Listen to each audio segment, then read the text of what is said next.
Hi, mine's working. Hello, hello, hello. Ha ha ha. Can you guys see? There's our thing. Well, that's us. Why are you looking at us?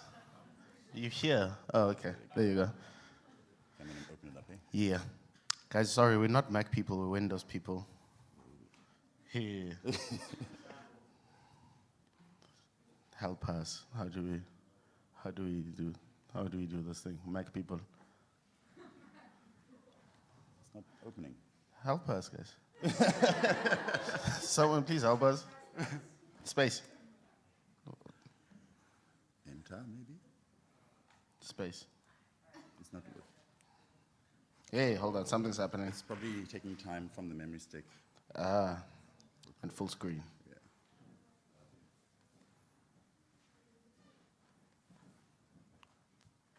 Full screen. Super slow.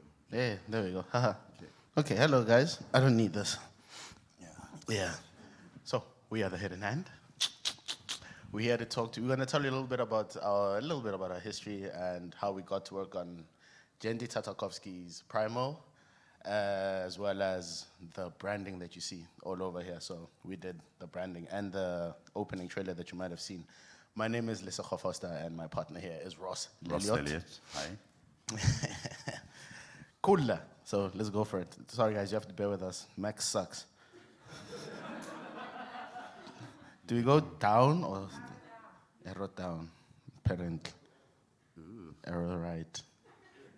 I think it's copying from the memory store. It's going slowly because of the memory stick.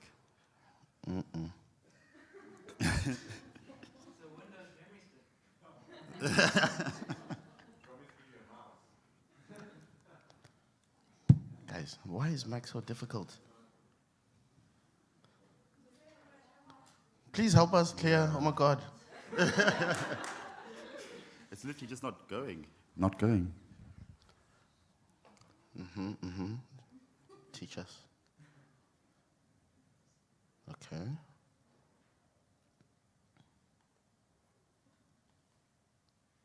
See, it's not just us.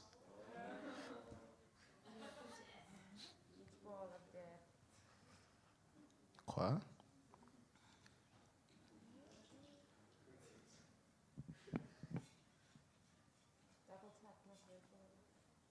Ha, it's not just us. Did you copy it to the other hard drive as well?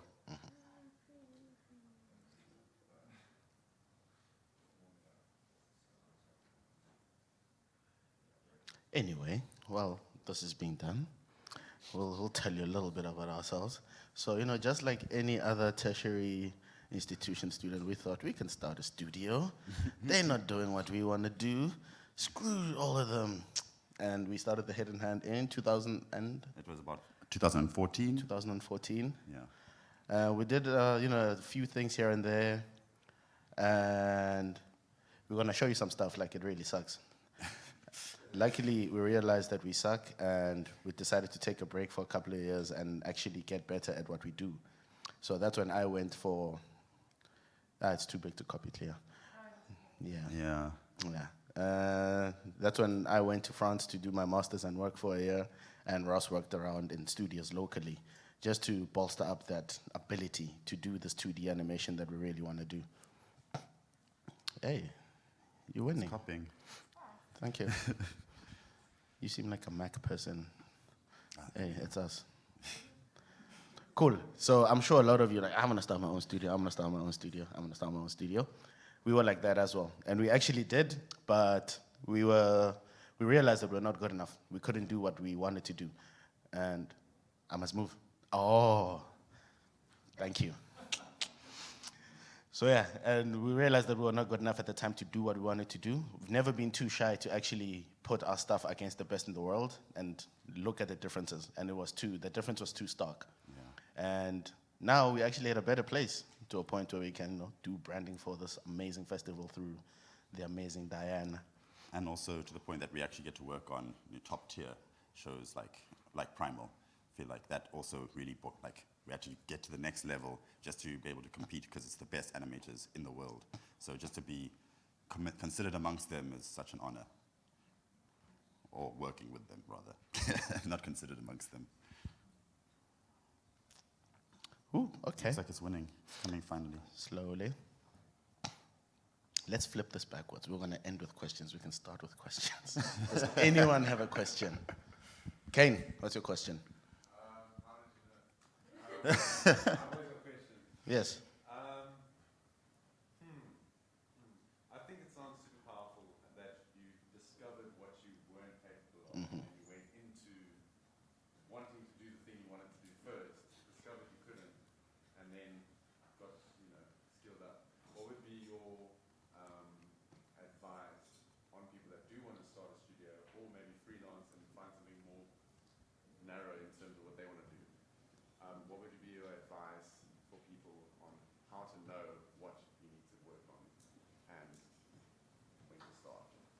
Cool. So in South Africa, we're lucky enough to be, it's a good thing to be a small industry. You have studio owners in this room right now who are really open to talk to. You've got Tim Ogle, who used to run Bugbox, now he's at Triggerfish. You've got Kay, you've got me.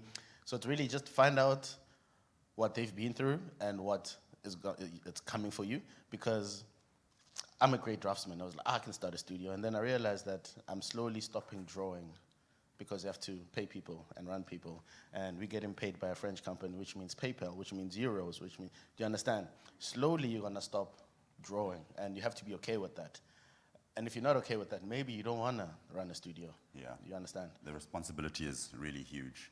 I find like it's really great to be our own bosses, but the responsibility of having to manage everybody else, like, are you willing to have that? And you have to ask that question. Do we go down or side? Okay. Thank you. Okay. Can we go Clear. people? Thank you, Clear. Cool. Full screen. It is full screen, right? Oh, it is there. Yeah, it is. So that's us. That's who we are. Normally, Grumpy Man and Crazy Man, the gunslinger.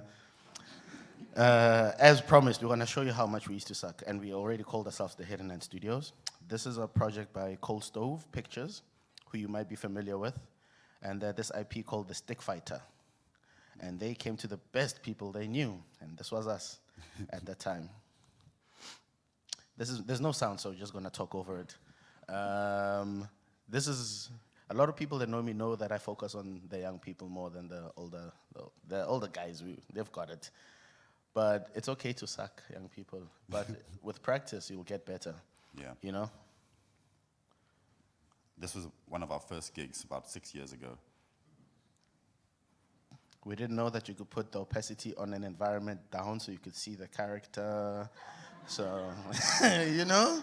Simple things like that. We didn't know. We made a thing. He's running, you see that? That's an old man with abs for some reason. He's more like a Bruce Wayne character. So the story is this man, he got got woken up in his mansion to say your successor. It is like an old Bruce Wayne. Your successor is in the river. Go fetch him. And you see, look at that breathing. And he goes to go fetch him. He's like, let me help you, young man who's been beaten. This guy's so rich, he's got an industrial elevator in his house. Batman room with all the kung fu suits. So he's taking him to show him his fighting tools, which were the sticks of the stick fighter. Do you see the reflection in the eye? Mm-hmm. It's like a picture on the eye. I know, guys, yeah. The idea is that he put up dust so the thugs couldn't see him. Then he jumps off the horse. We don't know where he got the horse as well. He has a horse now, and he throws it. Look at this. And he lands. We don't know what the poor thug did, or if it's a thug. Yeah, Guy could be an Uber driver. He's going to pick up his child. The stick fighter. Yeah. Cool, so that's literally our beginnings. Thank you. Thank you. And then we moved on to 2 other projects. So Lesego then worked on Love Song 28 with Julian Gomez, and he did that all on his own. I was writing my final exams, and he won MTV Metro Music Award. Metro Award. And then, so we'll play that, and then I'll talk about the one that I did afterwards. I won't play the whole thing. We'll play a little bit so you know what it is. You'll be like, oh, it's this thing. Yeah. So this one, we put it just so you can understand. Because we were so young, we also didn't know how to charge. Yeah. For this music video, I got paid 10,000 Rand. Yeah. And that was a lot of money for me. I was like, yeah, boy. Not knowing there's like budget talks of 200K happening above me. Do you understand? So I don't know why there's no sound. Yeah, the sound's not working. Let's see. If we can... Oh, muted. How do you unmute? Oh, no. Yeah. I press space bar.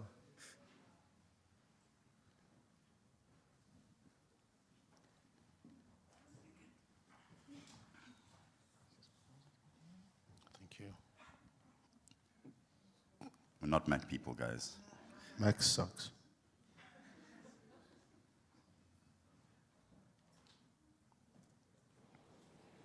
Is it working now? Hey, There we go.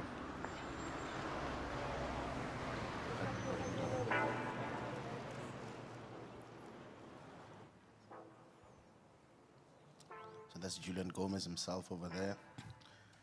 The idea is that he comes from a park and he got this book which it belongs to a very pretty girl and he needs to get it back to her. So this was done in Toon Boom Studio, who was the cheapest I could get at the time, on a little bamboo, and didn't know anything about how anything worked. So we actually drew everything. Like when this car is moving like this, moved it every single frame. Didn't know how keyframing works, how After Effects works, all of those things. So trial by fire, it wasn't a necessary trial by fire. We chose the pain, you know? Yeah. So yeah, I'm sure some people are familiar with this music video. We don't need to stay here. So this is Love Song 28 by Julian Gomez for Soul Candy. No, let play it. I'm not sure if everybody's seen it. Let them see where we started. Okay.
This moment which never made sense.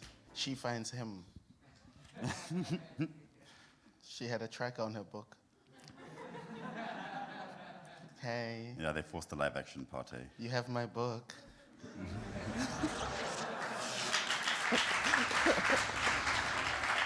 Oh, it's too kind. Okay, sorry guys. Back to this technological thing. I think we left that That ability to yeah. go forward and back. Hold this. Control A or Command A. Tell them about the space bar. No. No. Started at the bottom. So the next video we're going to play is my first animation. And Vorster was doing his master's now, or his final year, and I just finished my animation training. And I spoke to the same production company, and they wanted another animation. And so I did this one entirely on my own, just like Vorster did the previous one. And after these two animations, that's when we realized that we are sorely lacking in like preparations and skills to actually have a company. So Why is it starting at the bottom now? Sorry, what? Try on the other side.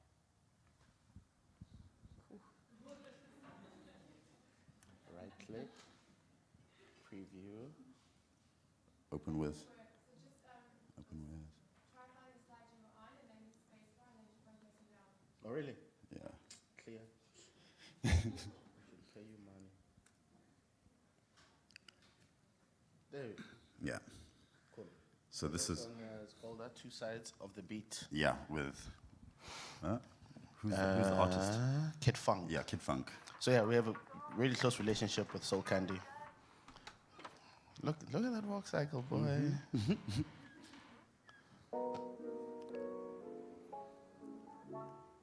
So I struggled with this one because they wanted the entire 4-minute video to be in one location.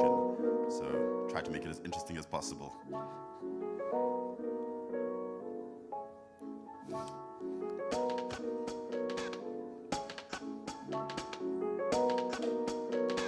The selection process starts here.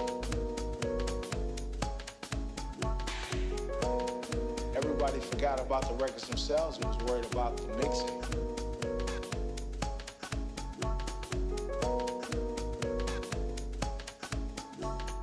And now that artist is somewhat being forgotten because everybody forgot about the records themselves and was worried about the mixing. And that's more about the ego.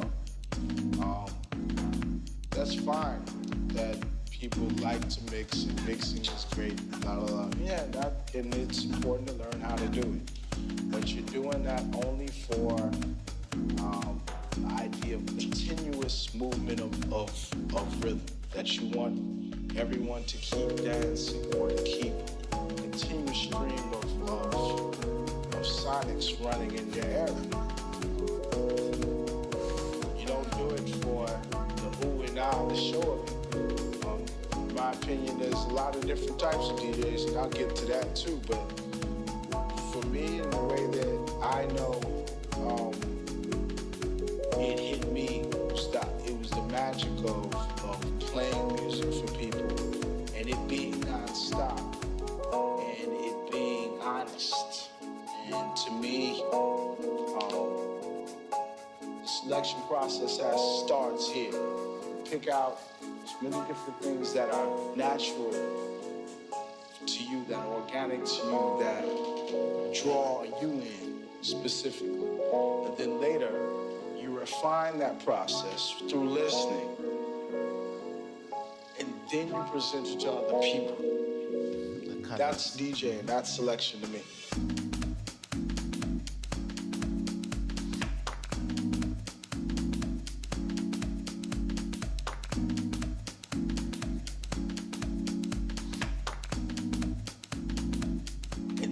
Present it to other people.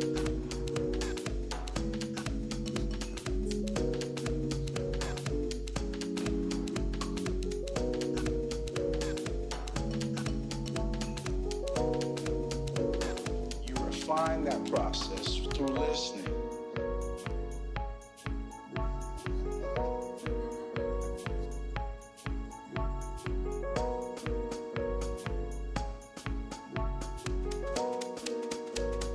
Selection process starts here.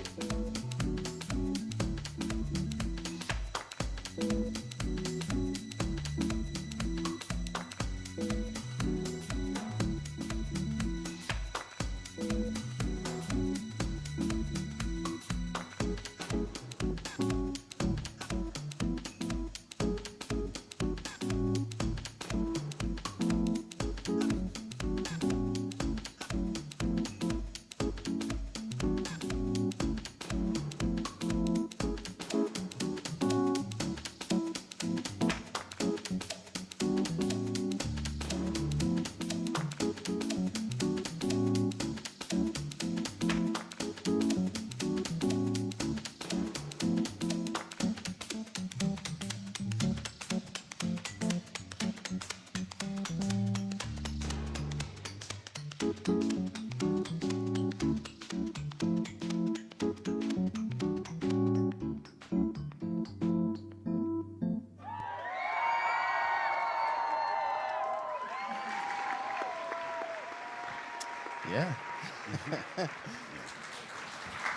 Cool.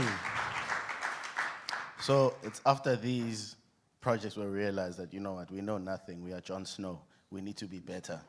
We didn't know what visual development was, keyframe, anything, nothing. We were just making things, and we were actually more disgruntled than motivated at this point. Yeah. But that's when we decided, you know what, let's do it the right way. Let's go learn how these things work. And we're not just here to show you poo-poo work. I don't know if I can say it because there's probably kids watching at home. Shoddy work. We get into not the point, but to the journey. Yeah. So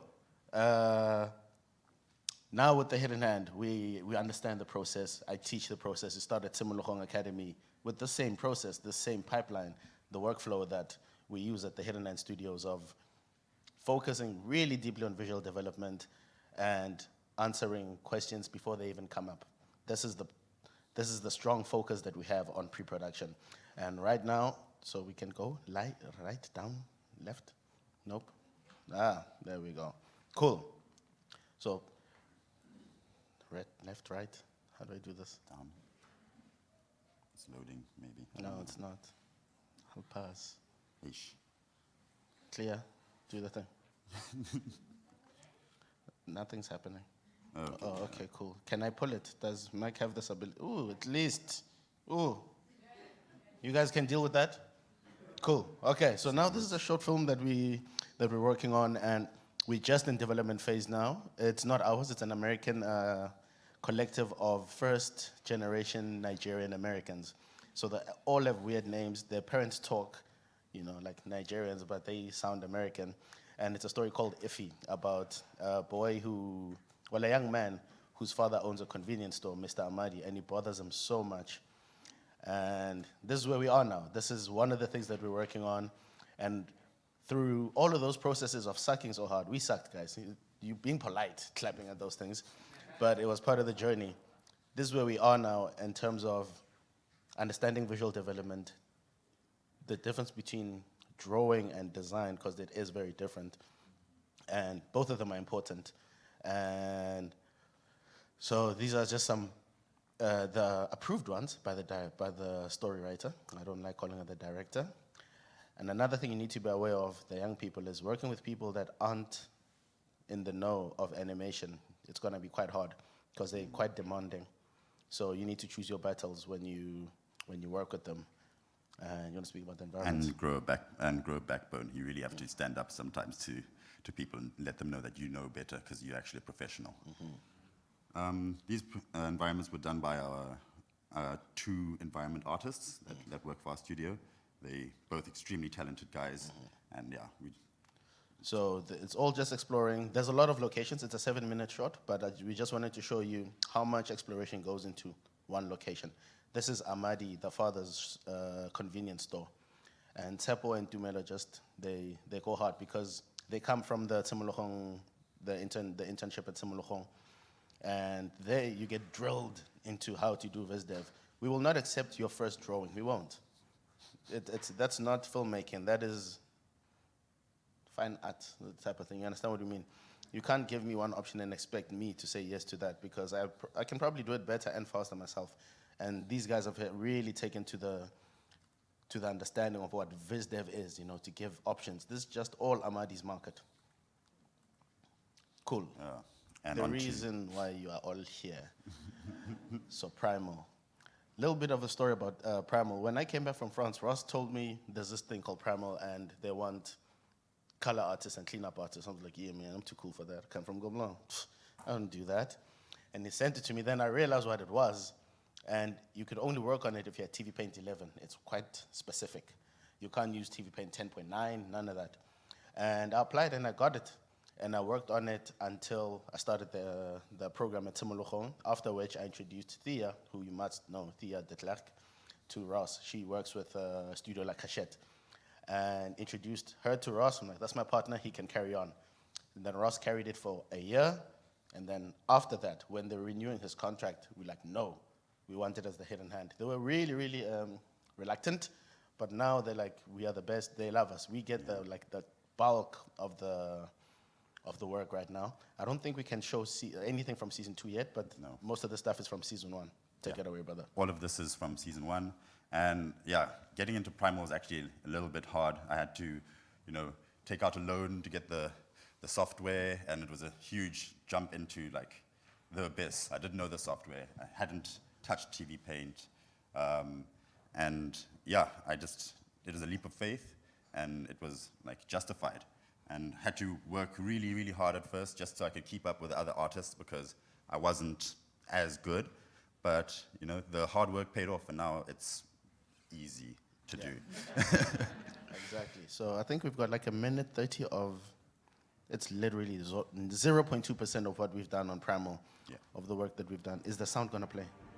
Cool. So these are a few of the shots that we've done.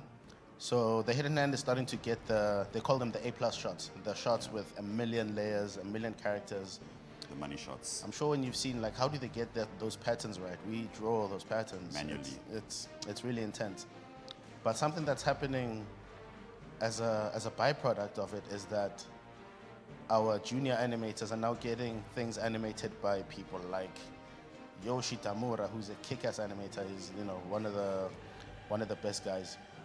And when you can analyze shots like this on a TV Paint level, on a software level, like how did they get the keyframe? How does it feel like that? Then you start realizing that it's not a labor-intensive process, it's an understanding-intensive process. Because some of these are actually 8 drawings.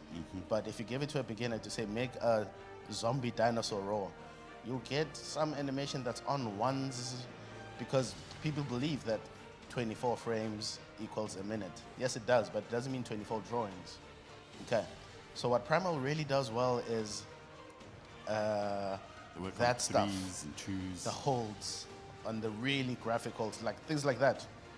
You see, that was actually quite a easy shot to color because he holds the spear for so long, and then when he lets it go, that's where most of the animation comes. So the patterns, guys, there's no cheat, eh? Yeah. There's no click and pattern appears. You draw the pattern every time. We know Fang off by heart. Now. We yeah. know Fang's patterns, and I could draw her from my mind. I know everywhere that pattern goes, and all of the other characters. So the challenges for this were really having to create like 5 or 6 different layers just for one color scene. And then if there's multiple characters, you literally have to drop the color, drop the patterns, put a gradient, that's another pass, and then do the shadow, and then you have to then review it and see if it works perfectly with the dinosaur. And what I found really fun about the patterns is that you got to the dinosaur's flat, and then you make it 3D essentially with your contours. And I found it was really challenging and also really cathartic to work on it. Yeah. So now it's gotten to a point where Lakashed is discussing with us about cleanup first. You have to understand the level of animators they have there is really high. So for us to do the keyframe, it's going to take a while. So now they work on another show by Ulysses. And, we invited to send our portfolios in, our show reel in for background characters and cleanup. That's a really big thing. It's a really big thing because the keys are being done by kings and queens of animation. So that's the next thing now. Primal actually runs itself in the hidden hand.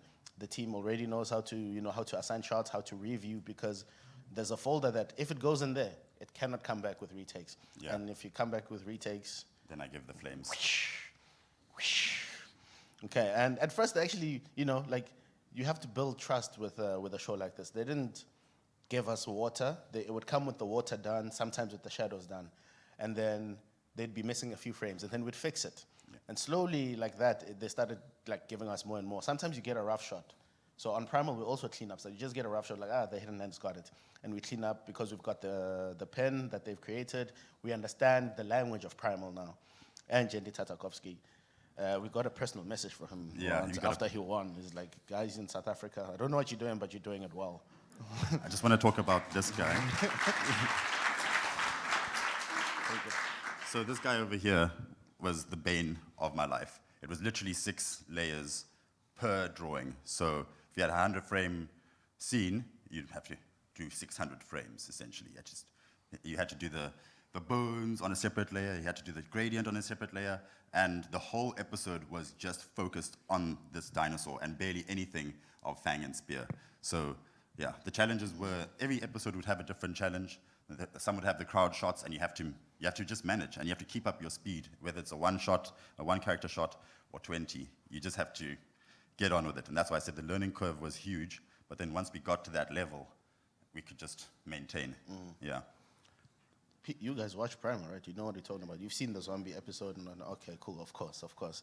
So how we work is it's actually similar to how I animated on Grieg's, the amazing Grieg's SEAL team, and the way the animatics is built there is the same way that Jendi builds his animatics. It's really funny because he does his own sound, eh? So you hear him say, and Fang takes the spear. Oh shit! Oh no, I can't swear. Okay, wait. And then he turns the corner. Ah. Then And there's a even as leopard. the songs. Cuckoo-cuckoo. It's so funny. So we know what's happening, like, till season 3. We've seen the animatics. It's going down, guys. Cool. So, yeah, but...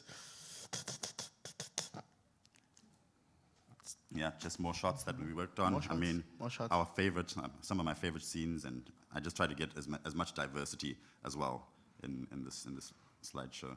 Yeah, so with I worked on season 1, episode 1, 2, 3, 4, and then that's when my job at Timulahong started, and then I called Russ over. He spent the weekend at my house, and the episode that was the killer at the time was called The River of Snakes. I'm sure you know it. It's just 1 million snakes, all of them have patterns, and that was his trial by fire. Yeah. And then after that was, give me this thing. It doesn't matter. The work is extremely cathartic, and you have to really plan. You can't just dive in. Like, I have to look at a scene, analyze it, and like figure out how am I going to make this thing come to life. And then it's about 20 minutes of planning, and then after that you just get in. Yeah. And also, like with our young animators, we have to constantly remind them, like, guys, understand whose shot you have, understand the level that you have, analyze this thing, copy it if you want, like, understand this, because we're not a color studio, we're also a 2D studio that hopes to do this one day. So, and you have the luxury of getting shots by really great animators. So look at it, analyze it. If you have the time, copy it. Maybe extend it, see what happens. Just don't post it. Don't put it, you guys, on social media. So yeah, that's our primal stuff, and this is the workflow. Yeah. This is in TV Paint 11. So, as I was telling you, you can see all the multiple layers at the bottom, and so you get a scene looking flat. You build it up with the CTG layers. CTG layers are really great paint bucket dropping tool that just makes your life extremely easy. So have to do the shadow, like the shadow is like traditional, where you have to just copy the movement that happens on the dinosaur. I know they initially didn't want us to do nice shadows, they just wanted a blob, but I didn't want to just give them a blob. I wanted to give them the same thing that was above.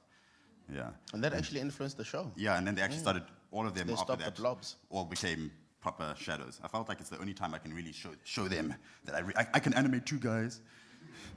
And then, so this is now final, and you can see, I skipped a couple layers, but you can see how we literally had a flat-looking dinosaur, and then you have to, those contours make it 3D, and I found it really, really enjoyable. Like, I felt like I was creating it myself as well, You must understand, the studio like a shed is actually a very small team. It's just really highly skilled. They're really tiny.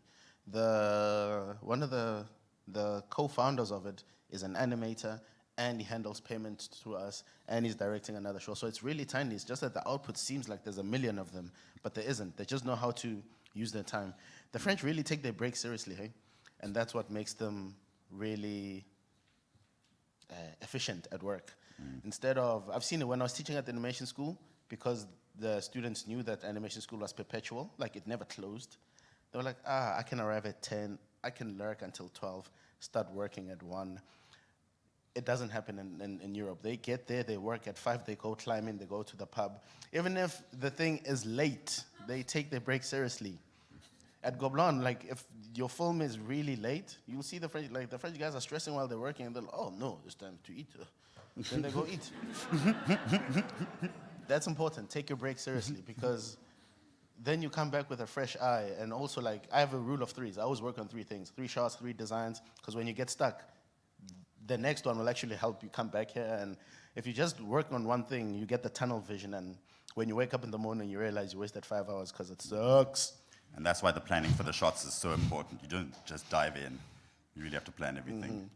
Cool. Where are we now? Hey, blood of a okay. fellow. So when we were in varsity, I think it was our final year, we used to sit outside the animation building, and we decided that we're going to come up with the next epic.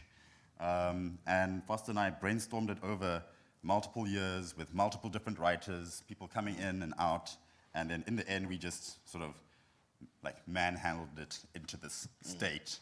And so we actually started it when we were the bad artists that we were, and we've slowly updated and reiterated it as we got better. And now we're at the stage that it needs to be taken to the next level. It needs to be completed now.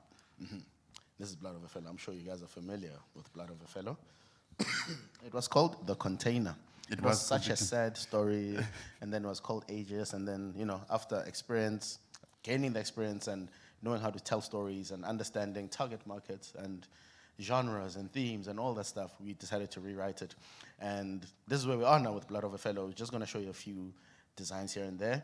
So Blood of a Fellow is a story about an X, not X,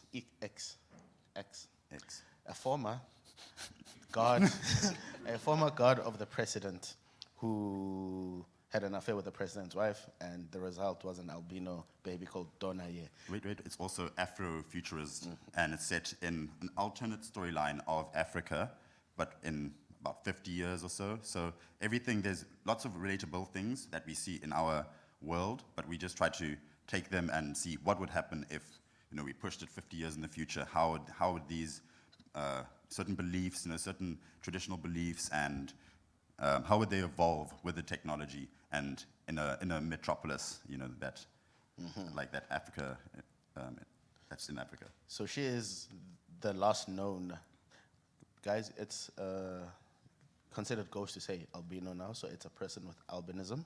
So Donaye is conflicted with albinism, and she's the last known one.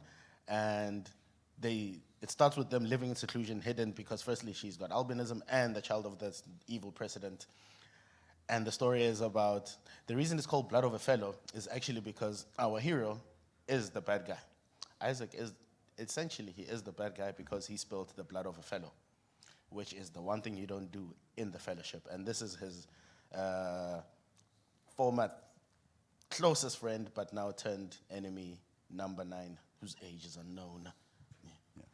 Just want to go back to the previous slide. And Donaye, so albinism is a real big thing. We wanted to pick up on issues that were happening in Africa at the time, and albino people were being murdered for muti and stuff. So this is like, we forwarded it in 80 years, and that belief still exists in this new technological world, to the point that albino people have been almost eradicated. And this guy, the father, he was one of the people that used to go around capturing albinos so that he can send them to where they get sent. And of course, fate had it that his daughter was albino. So he leaves the Secret Service, and he goes into seclusion, and he trains her martial arts so she can defend herself when he's one day gone. She's so it's a like fighter. a revenge story, kung fu story. It's our epic. It's going to be cool. And we've unofficially roped in Diane as our producer. She's been interested in it for a while. And we're not hoping. We're going to make it. It's going to start as a short film. So in terms of workflow, a lot of people, even like with things like the interview for the GFC, someone who's never worked on a series applies to make a feature. You will fail. It will, it might happen, you might finish it, you're gonna have a strong learning curve, but there are steps. Short films exist so they can teach a small team how to handle a pipeline or workflow.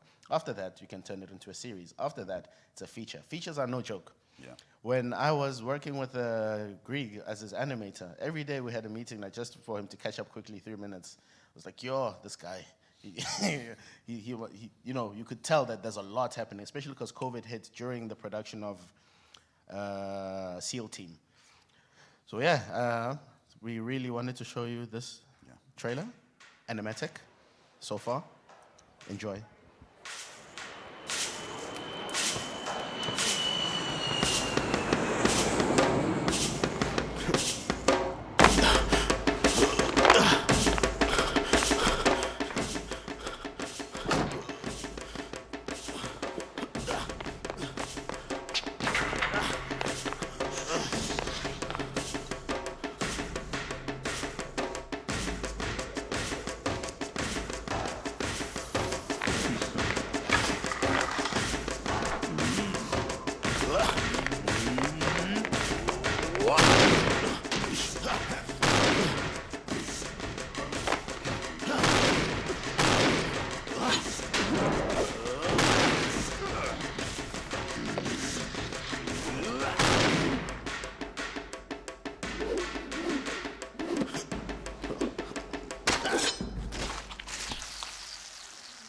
Yeah.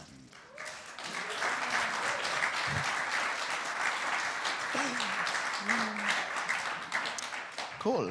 Following that, we did an animation test with just the last part. You might have seen it if you follow us. Sound done by Pete, of course.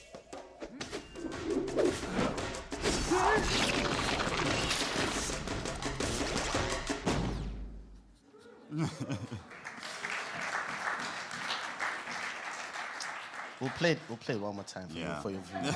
I know, you asked.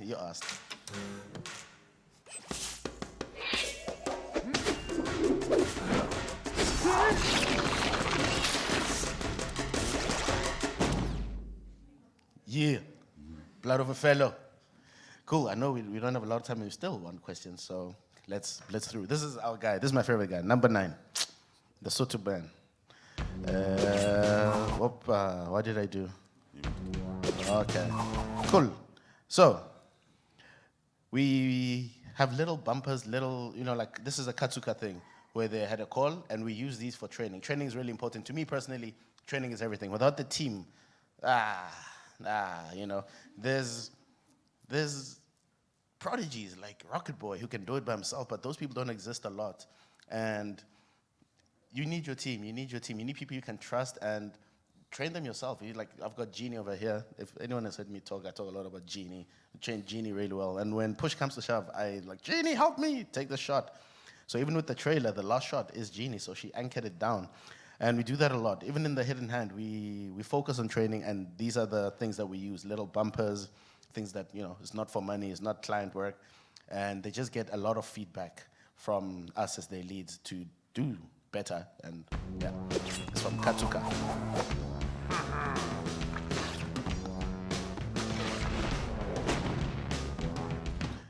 The team, they learn different things from different processes. This one was really about understanding the layering process in TV Paint, because it doesn't look that technical, like, oh, you put paint and then the cake is orange. But because do you understand that with this shot? Where is it? Can I do this? Is it possible? Oh, can you see that the cake is in front and behind the knife? Mm-hmm. As it should be, right? So that can't be one cake. It's you see, like things like that where it's a technical lesson that they can learn. That's what we give to them, because I know how to solve it quickly, but I'm like, Dumelo, here.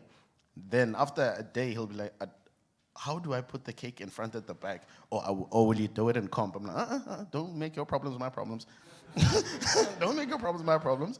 Fix it. How do you put the knife in front and behind the cake, Well, the cake behind and in front the knife. And these are the solutions that they come up with. God damn it, I keep doing this.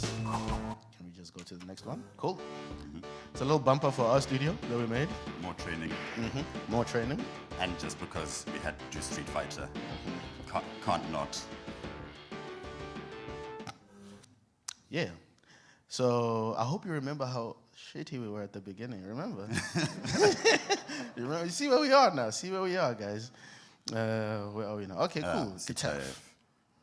Cool. So we are responsible for is it called branding? Creative direction for this year's festival, and we did these posters. I'm doing something wrong again. Did these posters. We don't want to talk a lot about this, but because you've seen it and we want to open for questions. So I'm sure you've seen a lot of this looking up thing. Like, what are they looking up at? And they're looking at flying whales, guys. Yeah, it's magic. So when Diane gave us this task, like, it has to have Table Mountain and it has to be about Cape Town. But we Joburg guys, we're from Gotham City. We don't know Metropolis. So the only thing that, that made sense was like, what if it's a family that's moving from Joburg to Cape Town? Like, yeah. And we did it. And we decided to base the branding around people seeing these whales. And this is about a boy who's upset about leaving his friends. Like, oh, man, why do I have to leave to go to Cape Town? And he gets introduced to the magic of Cape Town from the beginning, and he's happy. So this is the family. The little boy's always based on my nephew. And I think I've cursed him because I always draw him without the tooth, and his tooth refuses to grow now. So I need to draw him with a tooth, and then maybe, yeah. You see, so model sheet things. So now we understand the process now, and if, this is the 2D pipeline. This is something that is standard in the industry, international and national. As a character designer, yes, it's nice to draw the cool poses, but if you can't draw things that are production ready and can be used in production, maybe you're just an Instagram artist, and maybe it's time for you to learn other things. And there are amazing courses out there. I know I still take courses. I'm starting a Schoolism one now with Nathan Folks. It's amazing. It makes me feel like I know nothing again.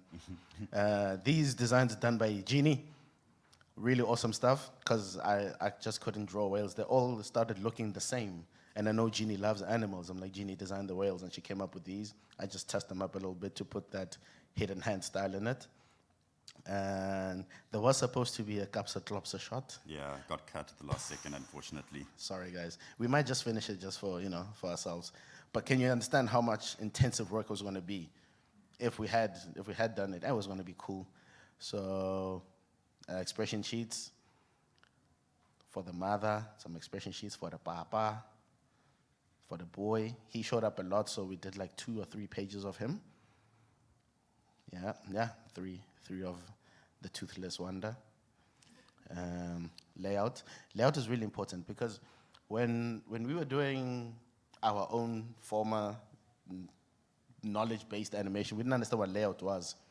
And then I learned what it was. I'm like, okay, this is how they do it. That's how they do that parallax thing. This is actually what the difference between background painting, environment design, and layout is.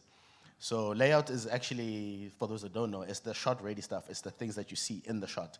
When you see people animate on like a gray or like a rough drawing that is like opacity down, that's a layout. It means that is the perspective you must follow. The painters will paint it later. It's fine. Down.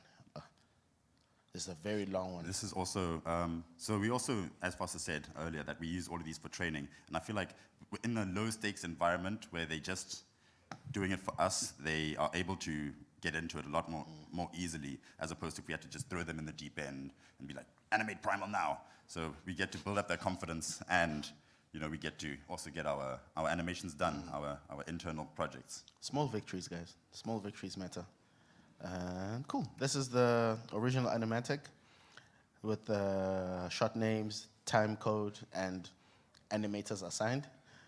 It didn't end up being these animators that did it. It was shuffled around, but there you go. Then you'll see the final one after this. There's no sound, so I'm going to keep talking above it. You see, he's like, hey, mama, look out there. And I messed up when I did the animatic. Do you see that the steering wheel is on the left? Yeah. And yeah, it was hard to change that. Ross noticed it. It's like, where are they going? I'm like, Cape Town. It's like, but the steering wheel is on the left. I'm like, no. This is the shot that was cut, That's the shot that was cut, but Tina's was supposed to help us there. This is Jeannie's shot. Jeannie nailed it. Way, Cape Town. And Jeannie had carte blanche over there. That was supposed to be water. And she's like, I feel like it should be clouds. And I'm a firm believer of show me, don't tell me. She showed me, and you will see it. I was like, it's clouds.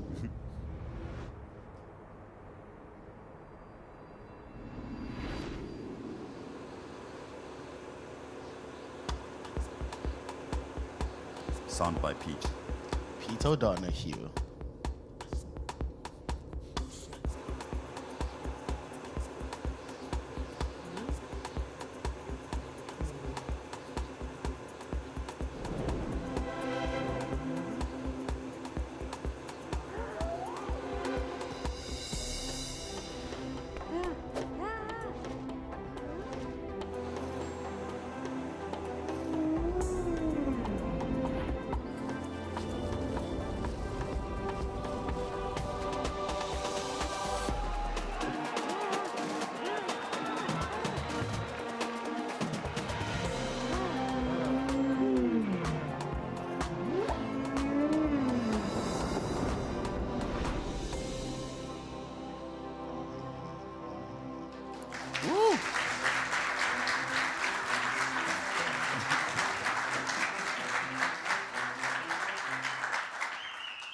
Thank you, guys. And that's it. Hope you enjoyed. Let's play the video one more time. Do you have any questions? No, we got 5 minutes, and I know Oh, 7 minutes. Oh, it's one only more 2 time. minutes. Just 2 minutes. It doesn't want Is it? Okay.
Cool, guys. Any questions for us? Thank you. Questions, observations? Mr. Argol. How many guys do you employ and how long does it take them to come up to speed for production? Ah, okay. We've got 5 guys, and I mean, like all teams, some guys do 80% of the work, and then the other guys do the other 30. And I mean, we're just trying to get them up to speed and up to scratch. So we have actually a couple more internal projects that we're going to carry on training them with, and hopefully next year we'll be able to animate on Ulysses or like Primal now that we have the team that's capable. So this is just really upskilling our company. We've got a hierarchy. So when someone new comes, they report to like a junior person, and then that junior person will report to who we call the manager, Tsepo Sefadi, before it reaches Ross or me. So they train each other because there's a bunch of, we have a whole archive of primal shots. So we give them a shot that exists. Start them with we call it a C shot, and then a B shot, an A shot, A plus if they're ready. Yeah. No? Yes. Okay. I know you've got a very distinctive style, Lesego, and like your like of both Chimologong and Hidden Hand that you've been in. Like the studios tend to produce a very specific kind of style of 2D animation, which I imagine you developed a lot at Gobelin while you were there. Like how have you find this style has kind of led to the business relationships that you've had? Has it been very, I mean, with both of you, because you both got like a distinctive 2D animation style. Is it like, have you had to turn down work that didn't really gel with your style, that you specifically pitch for projects that you were like, oh, we want our style to go there? Like, can you talk a bit about that? Okay. So actually, it's a bit of both. Sometimes, when people come to us for a job, most of the time it's because they've seen what we do. So they know what they should expect. But if it's someone who doesn't know anything about animation, who wants an animated project, we actually, we really help people. So we ask them what their brief is, what their style references are, and if they don't fit us, then we'll pass it along. Like we work a lot with Dipopai like that, with if a certain style fits another studio, we pass along. We've got more of we have a history in fine arts, so we've got more of a traditional, we really want to bring that traditional sense back from like the 70s and the 80s.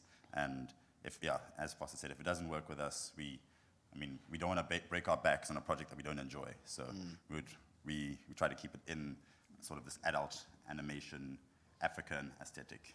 Yeah. But also, to be fair, we're actually speaking to Thea and one of the producers from Lakashed about that they would like us to do like some in-betweens, and can we draw like that? So it is important, especially as a 2D studio. We can't just draw like ourselves, because then we better be rich. So we also training them to draw like everyone, like to be able to in-between, because that's something that's really big at Gobelin. They can draw like, in between anything, and that's what a 2D animator should be. Mm-hmm. Yes, Mr. Argol. Yeah, Yeah, I'm curious if you have a long-term plan to do your own feature, or do you have like in the next like 10 years from now we want to do this, or 5 years from now we want to do this? I'm just very curious. It's really interesting, fascinating stuff. Yeah, I mean, so the Blood of a Fellow was gonna be Africa's first feature when we're young kids at school, you know, and we realized that it's not actually possible. So we turned it into a short story format that also can be adapted into a series. And then once we do the whole thing, we can do the final, like the finale as a feature, like maybe season 2. So yeah, we do have plans. Like that is one of our goals. We want to produce a full feature eventually, with probably collaborating with other people. But we want the Hidden Hand to create, you know, an African feature film. That's our dream from the beginning. Yeah. Yeah. So you know, in terms of 3 years, we'd like to have like maybe 2 short films out. 5 years. To be really ingrained in the industry. Do you understand? Like Hidden Hand must be just a household name. 10 years, we get to the feature, we get to work with studios like Triggerfish, and so that's the plan. We are working out, and by having close relations, because as I said, the industry is so small, and no one is withholding information anymore. That time is, you know, weirdly gone. Where people are like, this is my information. Now we just tell people, like, do this. If you do this, it might just not work out. So through a lot of that and interacting with bigger studios, we know what not to do or what to look out for us to survive. Because I'm sure you guys know that a lot of studios fail, you know, and we just want to leave the print there. Yes, Janine. Can I just add to that? Another thing that's actually I've noticed that's quite interesting is when you realize you have a job that maybe might not suit you at all, and you have this way of passing it on to someone who may take it on better, that actually reciprocates a lot more. So sometimes by passing up jobs, you actually generate a lot more future business for yourself. So a lot of build up a crew that you will work with in the future, then try and like hog stuff to yourself. Yeah, of course. Yeah. Yes. I think I remember you saying that at the beginning you were kind of pricing your things a bit low. Yeah. So Yeah. I kind of wanted to know what's a good metric now that you use to actually price your basically your products and stuff like that. Yeah, even if it's expensive. I'm expensive now. Eh? Yeah, but what kind of how do you exactly cost it in terms of saying like this is how much we're going to charge you on that? You have to be realistic, hey? You have to, like, really, like, we weren't realistic before, and we just be like, yes, we'll do the job, we need money. And, you know, we have to be, like, calculated, can we pay the animators for this amount of time, and are they going to be comfortable on that salary? And, you know, we tell clients we have to turn up many jobs because the budget is too low. So we have to be realistic and be like, I want to live a semi-decent life, and I want my employees to live a semi-decent life. So we have to put that, we start high and then we negotiate down to a certain point, but there's a point that you have to cut it off and just be like, it's not going to work for me. As a freelancer, I imagine you're asking as like an individual. You need to understand, like, a lot of young people, because we're not taught about taxes at school, stupid South Africa, you need to understand that you need to work out your costs. Like, sit down with a calculator, put the phone away, Instagram can wait, and write that I spent 2,000 with groceries, my rent is at 4,000, and you need to cover those. Cool. You need to cover those, and your pay needs to cover that. Do you understand? Like, if you're working and you're hungry, you're actually going to start hating that job. You're going to hate that job, as amazing as it is. It's happened before where you're working on amazing things. You've heard about the Japan culture. Like, they are the best 2D animators in the world, but they live in, like, an apartment as big as this stage. Okay? There's a lot of stuff online about that. There's this guy, I forgot his name. He actually breaks it down as to why would I give you my hourly rate? It's like, because I just want to know it. So it's like a workshop. He holds workshops. Like, so if I design a logo for you in an hour, am I being penalized for being good and fast? Do you understand? So hourly rates can actually be detrimental to you. Okay, I hope that answers you. You basically do research. We can speak outside as well. I think we've got 3 minutes. No, done. Okay, no 3 minutes. Last question? No 3 minutes. Okay, one more question, sorry. One more question. Hi, a lot of the time you hear that to build a network, you're going to have to do a certain amount of work for free. What do you think about that? Yeah. Who told you that? As in, yeah, like, well, are you from an animation school? No. Okay, cool. Film school. Okay, which school? After. After. Is internship part of your third year? Yes, I think so. Okay, cool. You see, things like that, you don't have to get paid because it's actually part of your curriculum, and probably after has spoken to studios to expect you. But after you've paid 60,000 a year, 80,000 a year for 3 years, you don't work for free. You don't work for free. We still get approached like it's good exposure. I'm like, do you know who we are? We don't need your exposure. Okay, so no. Cool. Thank you, guys. Thank you. Au revoir.